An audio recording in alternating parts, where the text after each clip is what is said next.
Take 3. Last night I realized that an old Jew had had a tremendous impact on my life. He had drilled into my head that doing justice, loving mercy, and walking humbly were the 3 prime prerequisites for being a good person. And I looked at my posts in my blog, in all the blogs I've done, and I realized that those 3 subjects kept coming up.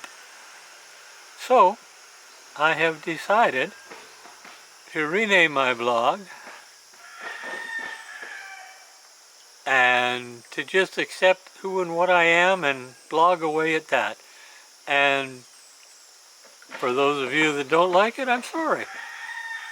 I hope you find a place that you're comfortable, but this is something I need to do for me. I'm too old to put up with this silliness. Here's a prime example of what I'm talking about. I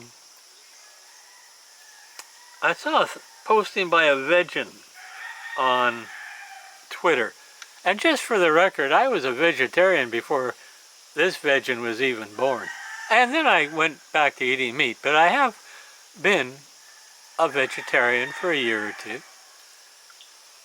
I enjoyed it, but then I moved to a place where I was the pastor for a group of people who were meat eaters, and I had to eat their food. I had no options. And now I live in a place that if you eat vegan, boy, do you have a problem. You can't find the food. Which takes me back to this vegan person. He was so proud that he was drinking coconut milk instead of cow's milk. Well, congratulations. First off, now my questions come out kind of in this line. One is, how did you get that vegan milk? You bought it in a can or in a store, which means it was brought by truck and probably packed a great distance, which means, as far as I know, that it added to the CO2 content. I mean, the making of the container and shipping and harvesting and producing that artificial milk put a lot of carbon into the air. You're not doing anything for the climate, my friend. That's the first thing. Now, the second thing I keep wondering about with vegans. Everybody suddenly tomorrow turns vegetarian, vegan. What are we going to do with all those animals that are used for food now? You've got millions of chickens in terrible conditions, I admit, certainly, and they shouldn't be, but you have them. How are you going to dispose of them? Are you going to slaughter them? I don't know. What about the cows that give milk? Are they going to be slaughtered because they're not going to be needed anymore? This is the problem you're facing, ladies and gentlemen. What do you do with the animals you don't want to eat when you've got nobody else having any need for them? Are you going to put them in rest homes? I mean, think out your situation here, ladies and gentlemen, because you certainly haven't. For an individual to go vegan, that's good. For everybody to go vegan creates a lot of pain and suffering. And you claim to not want pain and suffering. But it seems to me that you're going to create it if you get your wish. So I kind of hope you don't get it. Now, if you go back in time to the mythology, we were created to tend the garden and be vegetarians. I grant you that. But then we fell away from heaven. We did. And in falling away from heaven and the gods that be, we lost the divine touch within us and we turned into meat eaters. And in the new time to come, according to mythology, the new heaven and the new earth, There will be no death. There will be none of that stuff. And lambs and lions are going to lie down together and have a grand old time. But in the meantime, folks, we're meat eaters. We are meant to be meat eaters. We're designed to be meat eaters. Actually, no, we're designed to be omnivorous. We can eat veggies, we can drink milk, we can eat steak. That's how we're built. That's just the way it is, folks. I wish there was some other way I could say it, but your dream is simply wrong. It doesn't work. That's just sort of the basic thing there for you vegans out there. Now the second thing I want to talk about on this, and you're going to see more postings on this, are those people that tell us they have green energy. That's a lie. They don't. There is greener energy, but there is no pure green energy. Some nutcase posted on Twitter, again, Twitter's a marvelous place it is, that there was a new battery. It used aluminum, it uses sulfur, and it uses salt water. And it was just going to make the world better because it was pollution-free. Well, no it isn't. Aluminum is incredibly high in pollution when it comes to creating it. Take a look at Elcan in Kitimat.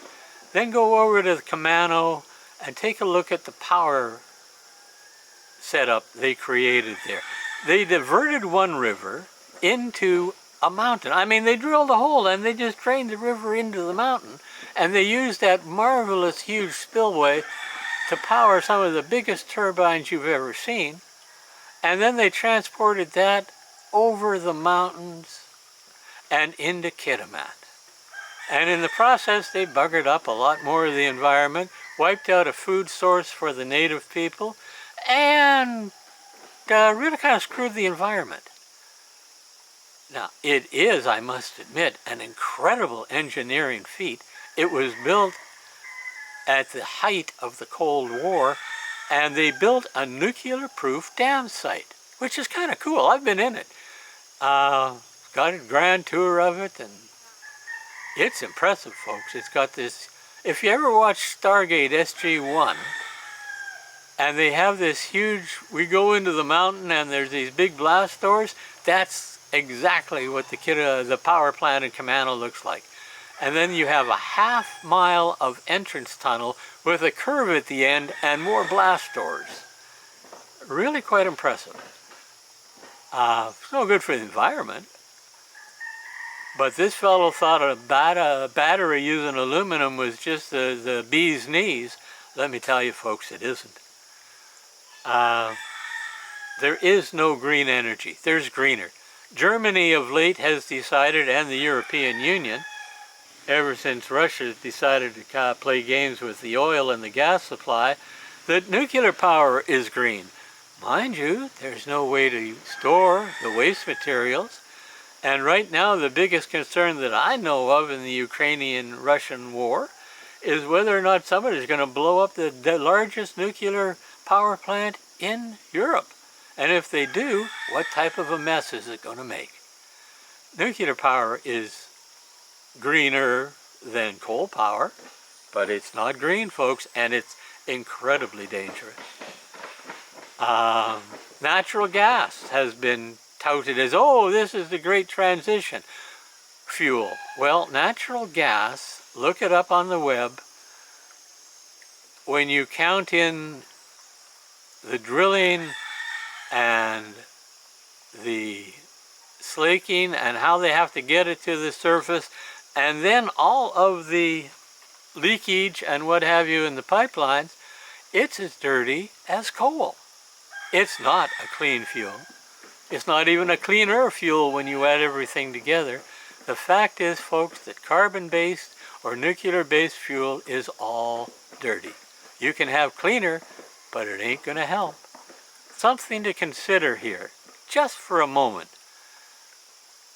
The world, for the last decade, has had intensifying torrential downpours. Look at Pakistan, it turned into an inland ocean.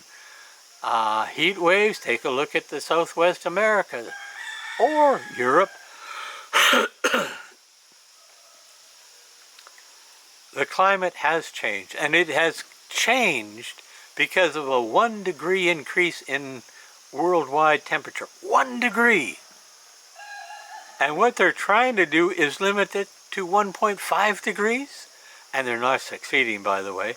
So I leave it to you to try to figure out how nasty it's going to look at 2 degrees or 2.5 degrees, which is a lot closer to where they're going to be by 2050. It's going to be ugly. We can't stop what we've started. We can't turn the tap off and turn back history. Greenland, the ice sheet is melting. End of discussion. Between now and the end of this century, maybe as close as 10 years from now, nobody knows. Nobody's putting that exact a timeline on it. Greenland's ice sheet is going to melt. So much melting that it's going to raise the ocean levels by 10 inches. And that's a lot, folks. There are going to be millions and millions of people living at the coast that are going to have to move inland quickly or get very wet feet. There are going to be island states in the oceans that aren't going to be there anymore. New York, San Francisco, Los Angeles, Vancouver, Richmond, Manila, a great deal of England. They're all going to get underwater, a lot of them. It's going to be ugly. And this is going to happen. We can't stop it. It is just a reality that's going to hit us.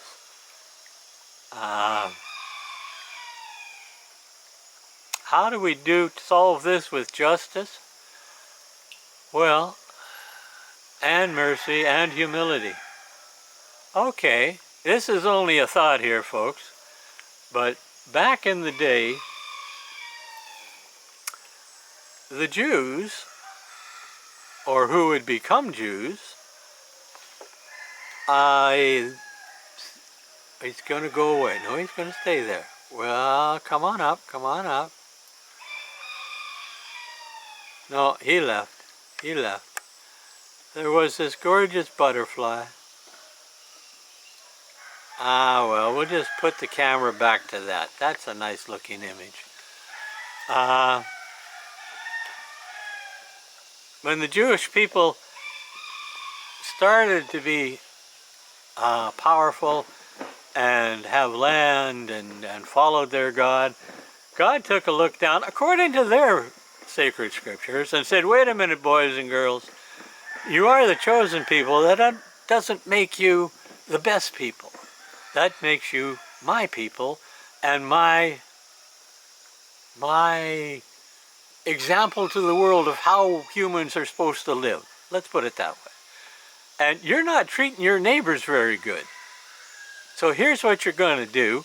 You're going to treat the foreigner like he's your brother, or your sister, or your mother, or your uncle.